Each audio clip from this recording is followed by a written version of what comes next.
Hi, this is Joan Pratt with Remax Professionals. Thank you for watching my video blog.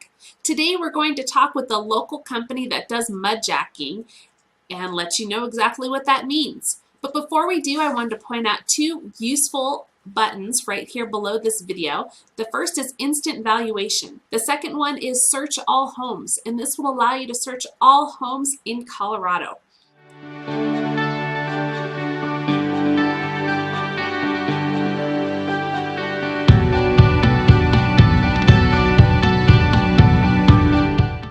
We have Jennifer Strog on the line here from Classic Concrete Raising. She's going to talk to us a little bit about mudjacking.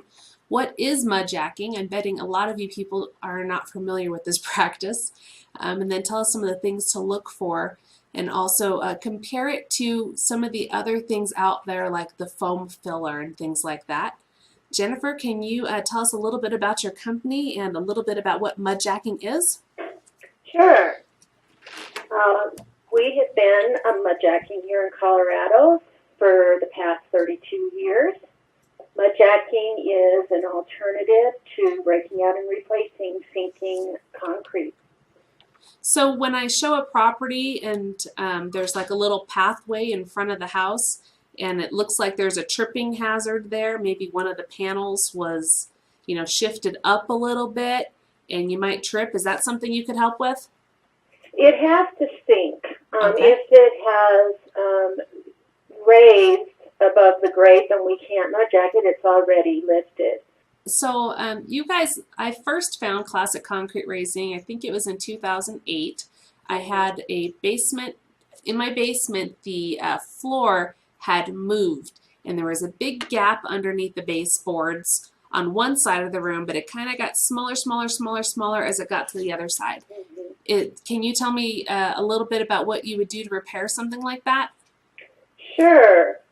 First of all, a lot of times basements will sink. There's one of two reasons generally, and that is that you have negative drainage coming in from the outside, whether it be from an exterior slab that is void underneath there or sinking towards the foundation, which can draw water down there and along that foundation into your basement, and it will deplete what's beneath those slabs.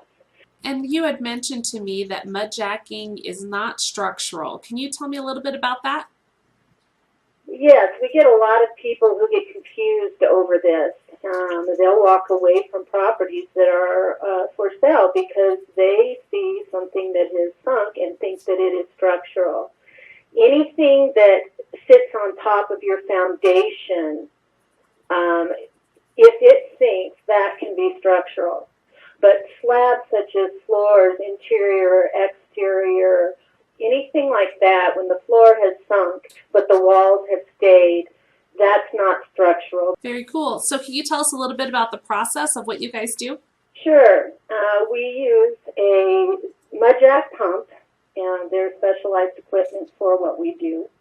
And we will drill 2.5-inch core holes through the top of the cement.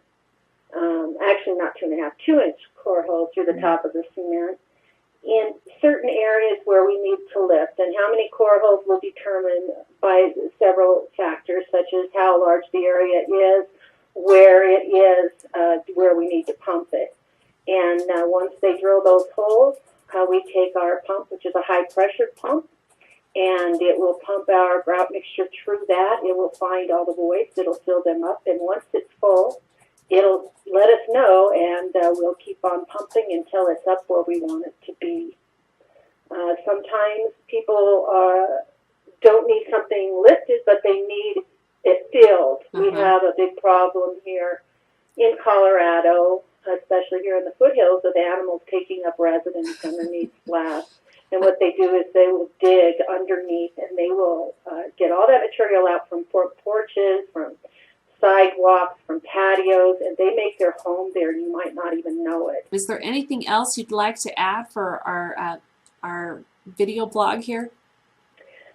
Sure. We've had quite a few customers calling us, asking us about the foam jacking, and there have also been several that have called us because they've had it done, and it wasn't successful for them.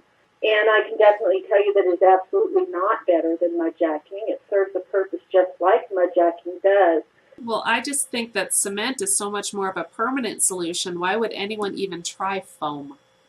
Well, what we use is you don't use concrete. People think it's concrete under there. We do use cement in our mix to help it with its flowability and setting up, and it's better than what was originally under there. But it is not straight concrete. And anyone who tells you they use that is not telling you the truth, because you can't mudjack that way. So those are things they need to consider as well. That's good to know. I hope you enjoyed learning about mudjacking. If you have any questions for us or any other topics you'd like us to talk about, please feel free to drop us a line. Thank you so much for watching my video blog, and make it a great day.